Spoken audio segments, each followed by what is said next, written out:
Aristote, le traité de l'âme. Les actes de l'intelligence. L'intellection des indivisibles a lieu dans les choses où le faux ne peut trouver place. Mais dans celles qui admettent le faux et le vrai, il y a déjà une composition de notions comme si ces notions n'en formaient qu'une. De même qu'au dire d'Empédocle, ouvrez les guillemets, là où beaucoup de têtes sans cou poussaient, fermez les guillemets, elles furent ensuite réunies par l'amitié. Ainsi, ces notions d'abord séparées entrent aussi en composition.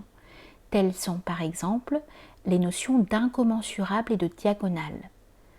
Et quand il s'agit de choses passées au futur, le temps intervient comme un élément additionnel dans leur composition. En effet, le faux réside toujours dans une composition, car même si on affirme que le blanc est non blanc, on a fait entrer le non blanc en composition. On peut aussi bien appeler division toutes ces compositions. Mais de toute façon, le faux ou le vrai n'est pas seulement que Cléon est blanc, mais aussi qu'il l'était ou le sera.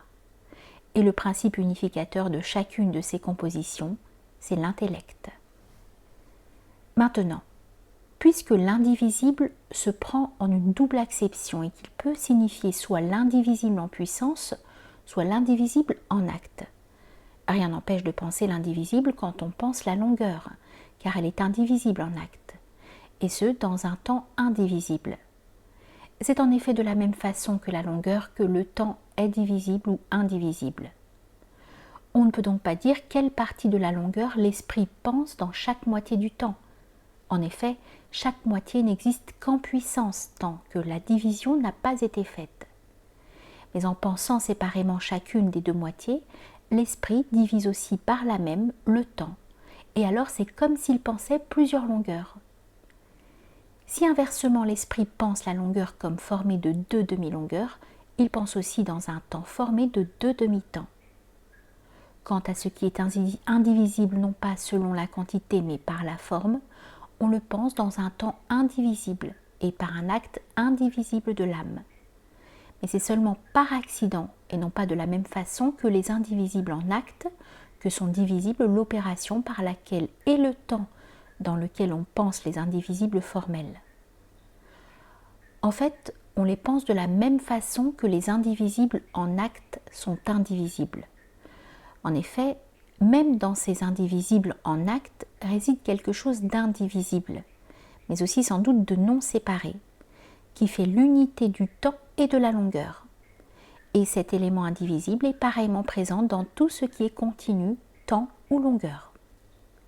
Le point, lui, comme aussi toute division et ce qui est indivisible de cette façon, se découvre à nous de la même manière que la privation. Et on peut en dire autant des autres cas, sur la façon par exemple dont on connaît le mal ou le noir, car c'est par leur contraire qu'en un sens on les connaît. Mais il faut que l'esprit connaissant soit en puissance ce contraire et qu'il ne fasse qu'un avec lui. Si par contre quelqu'une des causes n'a pas de contraire, elle se connaît elle-même et elle existe en acte et à l'état séparé. En résumé, l'assertion affirme un attribut d'un sujet comme l'affirmation elle-même et elle est par suite toujours vraie ou fausse.